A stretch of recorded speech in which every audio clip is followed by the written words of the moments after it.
The Panjshir Valley is one of the most spectacular stretches of scenery in Afghanistan. It was here that both the Soviets and the Taliban were repeatedly repulsed by the courage and skill of one man. But even Shah Massoud, the Lion of Panjshir, might be surprised by what has risen here since his death at the hands of Al-Qaeda suicide bombers 7 years ago. Perched on top of a mountain, the very latest in green technology, spreading its array of mechanical arms wide to harvest the winds that can roar through the valley.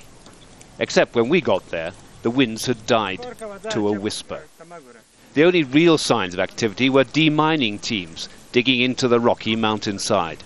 This used to be a Soviet observation post, and hundreds of anti-personnel mines still surround it.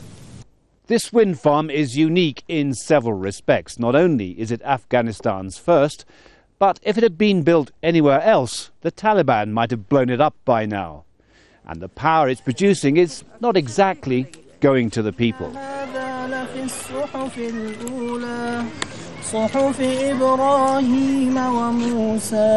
It's a point that rather got missed in the photo call for the ribbon-cutting ceremony. All the top military brass and local dignitaries were on hand. Even Afghanistan's vice president, the younger brother of Shah Massoud. But actually, workers building a road up to the site had cut through its power cable. This is where the electricity was meant to be going. Not a clinic or a school, but the darkened corridors of the local governor's new office. It was supposed to provide his bureaucrats with hot running water and the very latest bathroom facilities. Nothing was working. So somebody had the good sense to drop in a good old-fashioned diesel generator. It's all enough to take the wind out of the American sails. They'd just stumped up nearly $1 million on the project.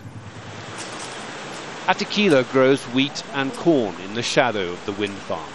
As a simple farmer, he told us his family never had a chance of getting electricity from it. Electricity is a great thing. It would have a big impact on our lives. It would light up our house. We could do ironing, cooking and watch television.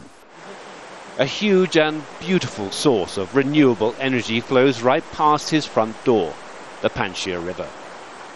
But he doesn't have the money to buy a turbine to convert it. He'll have to make do, as always, with a simple oil lamp. David Chater, Al Jazeera, the Panjshir Valley.